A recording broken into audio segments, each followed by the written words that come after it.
Is it your voice or the wisdom that is louder? Well, I leave that answer to you. But I feel wisdom speaks louder. Are wise voices around you being ignored? Yes. I'm going to be talking about Vidura. Welcome to day 17 of 21 days, 21 stories from the Mahabharata. This is Meera on Kapi and Conversation. I would want you to take a moment. Maybe you have your Kapi with you too.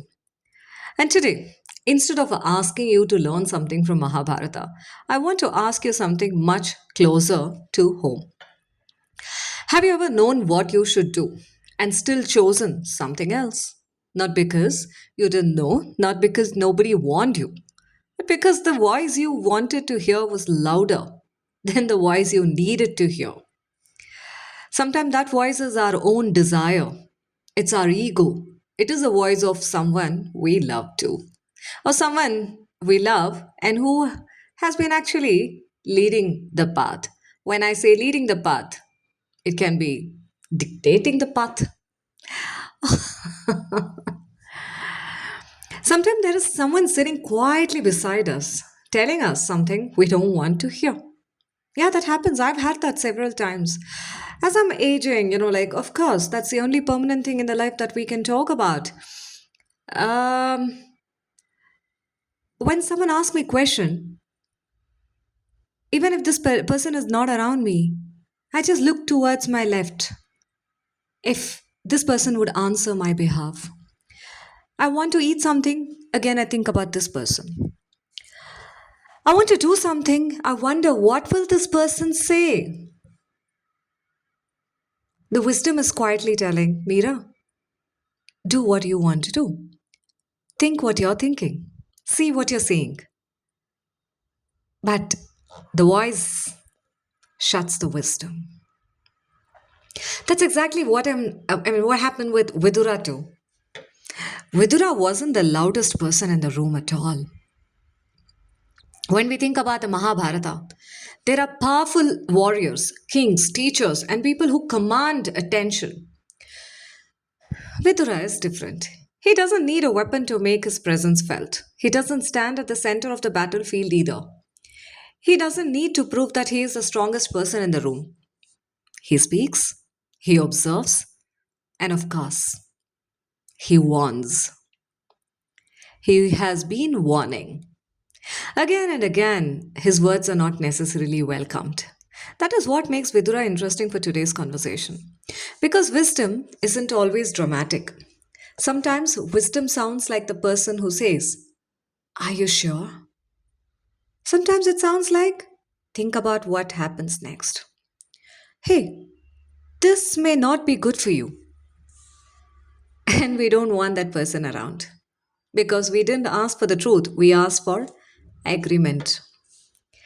Like I just mentioned a couple of minutes in the beginning, the wisdom becomes quiet. The voice is always in search of the agreement. Vidura saw the danger growing around the Kuru family.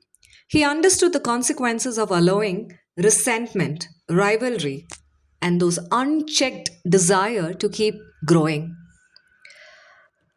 During the events surrounding that dice game, Vidura repeatedly expressed the concern. He wasn't simply watching a game, he could see that something much larger was unfolding. The stakes were becoming dangerous. Relationships were being pushed towards destruction. He kept alerting, he kept warning the king and the folks over there, all the seniors. We shouldn't do this. Yet the people who had the power to stop what was happening did not necessarily act on the warnings. And this is where the story becomes uncomfortable.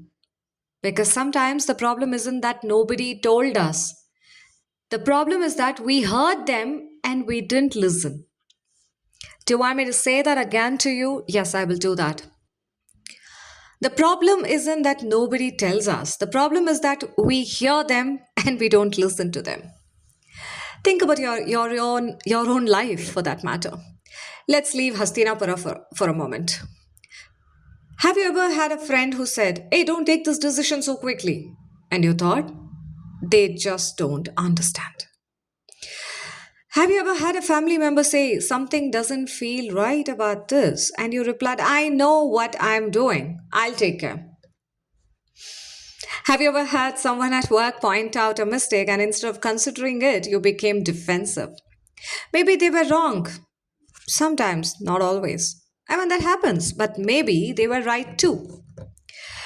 You didn't want them to be right, right? That's what we think. When we have somebody suggesting us or advising us something, there's nothing wrong in taking advice and suggestions, but we have built our mind with ego layer that why the damn should I listen to those advice and those suggestions, right?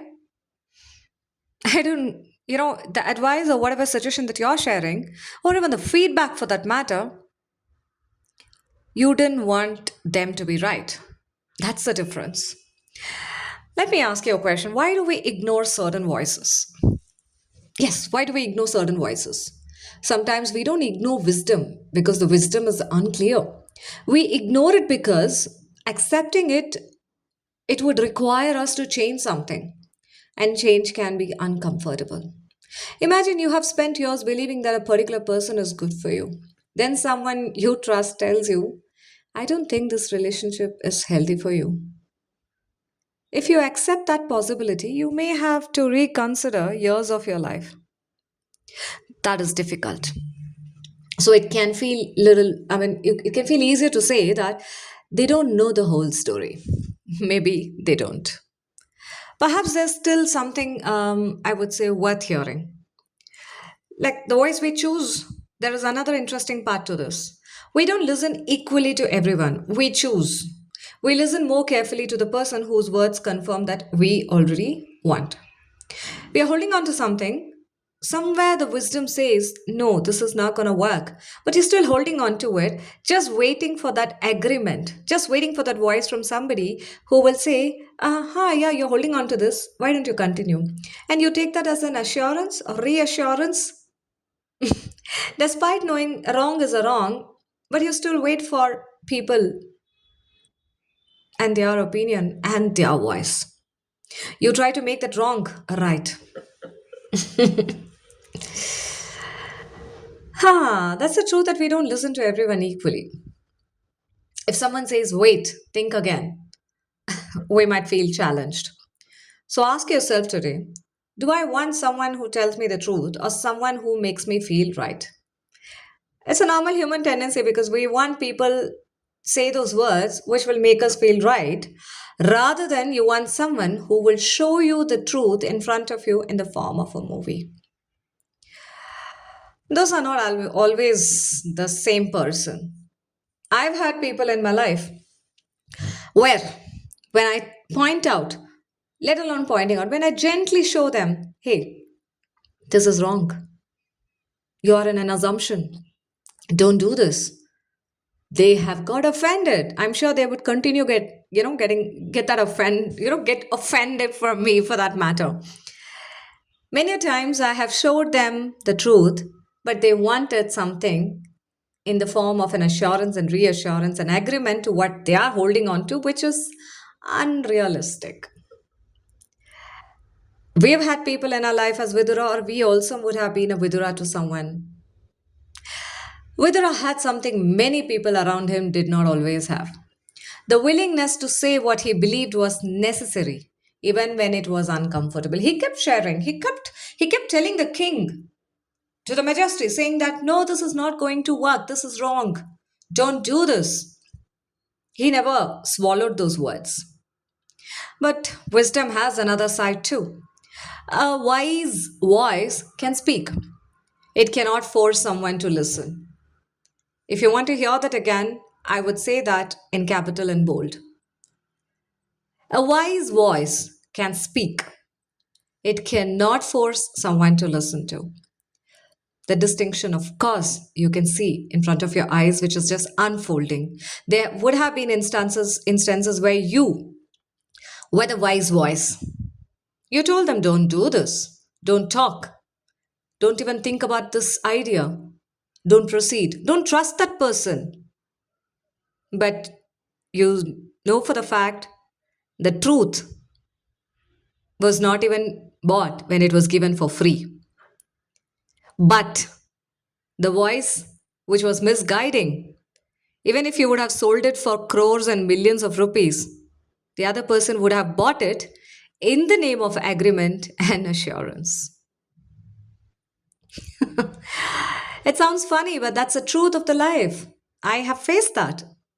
I'm sure even you would have faced that. I really want you to talk about that, write about it, or even you can just write to me on my email that I've mentioned in this description, or you can just make a note of it. Mayaakatha, Mayaakatha @gmail.com. Let me listen that from your side also. As you plan to share, let me continue. Because sometimes we spend enormous energy, like enormous amount of energy trying to make another person understand.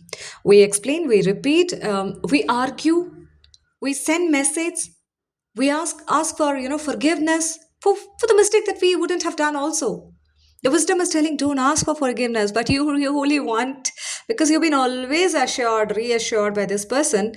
Sometimes this other voice which is misguiding is a manipulation also, but we get drawn to it. It has happened. Eventually, we realize something. A person can hear you without receiving what you are saying. Selective hearing, or what do I call this? I mean, you name it.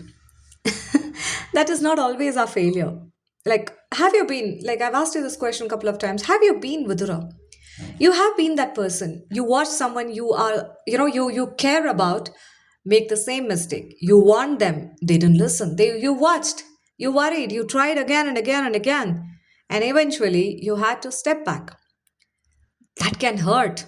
Not only the other person, it has hurt you too. Just like Vidura felt. Close your eyes and just for a second, of a couple of minutes, I invite you to just feel what Vidura would have felt. So many instances he stepped ahead. He paused. He said, the king, the folks, the ministers, also to Duryodhana, what you're doing is wrong. So many times he has made that effort. But what happened? The decisions that were taken in a spur of the moment, or by manipulation, or the voice that was misguiding, or the taken based on the voice that was just reassuring an agreement, despite knowing wrong is a wrong, it can never become a right. Like two negatives can become a positive, but two wrongs can never become a positive. It not only hurt that person, I mean, it not only hurt you that you told them, but it is going to hurt them and this consequence, outcome, relationship, so on and so forth. Like, for example, sometimes, like investors are asked to invest in a company where they can be confident about reaping the money. But you don't invest money just because you like the founder. You invest money over there so that you get what you put equal to that or 10 times that. But despite being alerted, like being told, hey, buddy, don't put money in this company, or don't buy this, or don't buy this share. And as part of the moment, we fear that we might lose on the opportunity and we just go about making those drastic decisions and irreversible outcome that happens. Exactly, that's what happens. Because when we care about someone, we want our wisdom also, to save them. But sometimes people have to experience the consequences of choices we could already see. Vidura's story reminds us of something every human should hear this, I would say. Knowing what is right does not automatically give us the power to make someone else choose it. You know, you know what is happening is right or wrong, but does that give you a power to make someone else choose it? How do we get it done? Have you been Dhritarashtra? I'm sure most of us would have been so. That is the harder question, I would say, not Vidura, not the wise voice, but the person who refused to hear it. Have you ever been that person? Maybe not intentionally, maybe quietly, Maybe to just protect your ego, maybe to cover your mask, maybe to cover your family, maybe to cover your child, maybe to hold on to the kingdom, maybe to hold on to the throne, maybe to hold on to the crown, maybe even a small decision. Someone told you something uncomfortable and you avoided the conversation. Someone pointed out something about your behavior. You not only changed the subject, we changed the person also. Someone questioned a decision about what you made, and you decided they were simply being negative. We all have those moments, in our life, because sometimes the truth doesn't hurt because it is cruel. It hurts because it asks something from us. It asks us to look again. It asks us to look for this word called accountability. That's easy to just, slide it off, just like the reels that you see on your phone. And if you dislike something, you just pass through that. You just move to the next one. Accountability is that reel that you would love to swipe it off. But only when you hold on to the accountability, you start watching it as a long form video content. You're taking accountability for what you're watching, thinking, and you take the accountability of leading the show. I mean, accountability always is not about leadership, it is about your own self, your innate, the voice we don't want. It's very simple. I mean, I would say a simple test you can try. Think of one person whose opinion you often resist. Now ask this question: what is it about their words that make us feel uncomfortable? Not, not the question that why are they wrong, but what are they saying that I don't want to consider?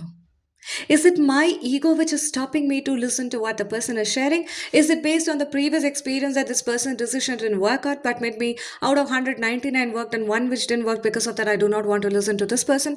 Or is it because the hierarchy in the organization where I am today, and why should I listen to this damn person? I'm telling you, like success, like appreciation, wisdom walks into us quietly. And if you really want it to be loud, when you listen to wisdom, it stays with you throughout your life. It also loves to travel as a legacy from you to next person. There's a tiny shift, a tiny shift can actually bring about a change in the conversation, and that builds the right communication. You don't have to agree, you don't have to be okay, you don't even have to accept their opinion. Just listen. Sometimes listening doesn't mean surrender, it means giving yourself that space to examine, sorry, that space to examine what you may have missed.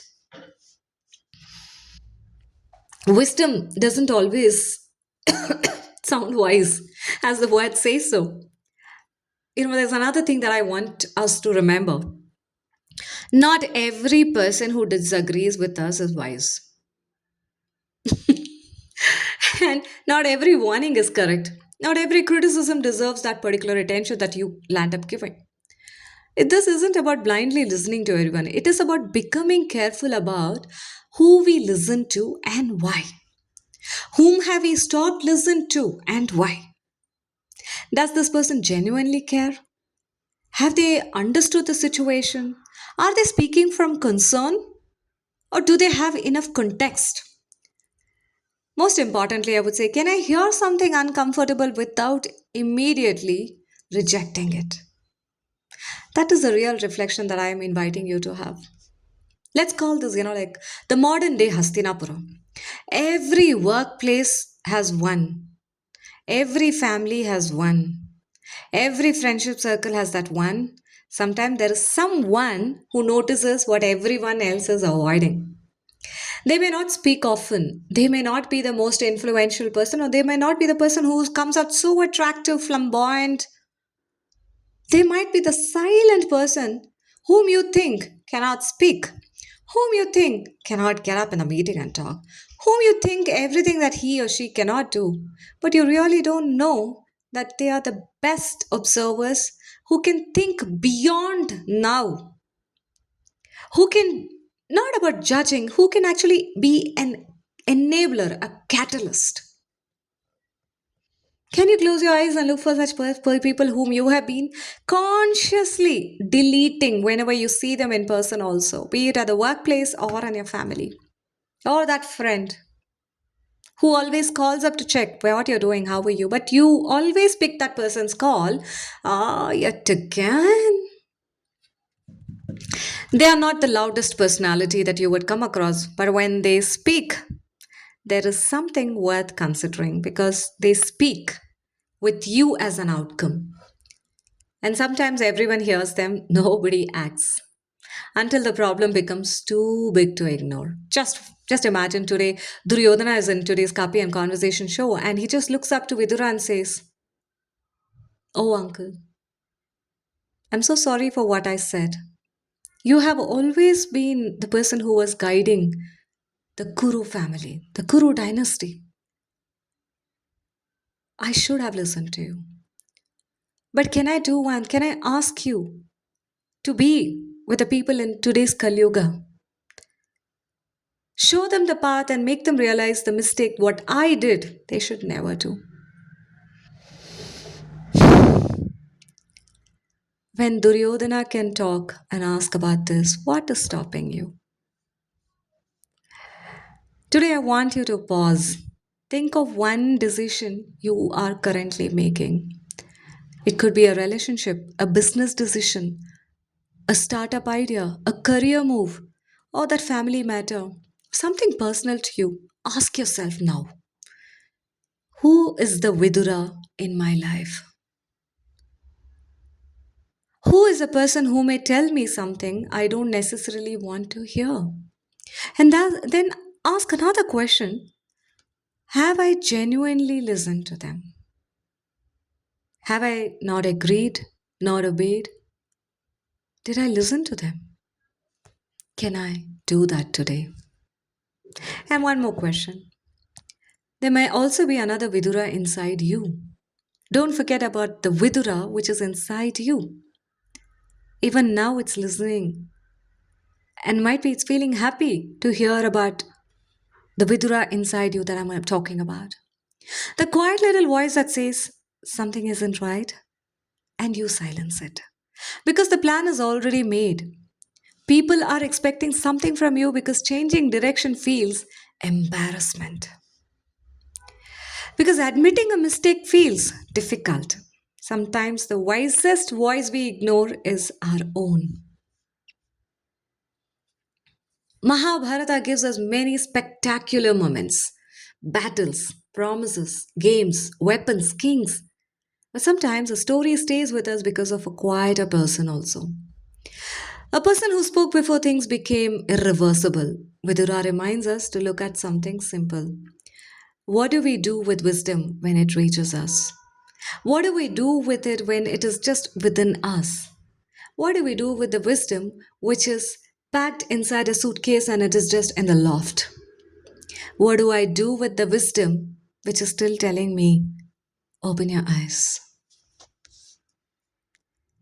Shall we welcome it? Can we listen? Don't ask yourself, who is giving me advice? Ask, whose voice have I been avoiding? What would change if I finally listened? With that, this is Meera and this is Copy and Conversations. Tomorrow, and yes, of course, on the next episode, we continue our journey through another human story from the Mahabharata. Until then, keep your copy warm, keep your mind open, and when someone tells you something you don't want to hear, don't rush to answer. The voice we resist the most is the one asking us to look again. See you in the next episode.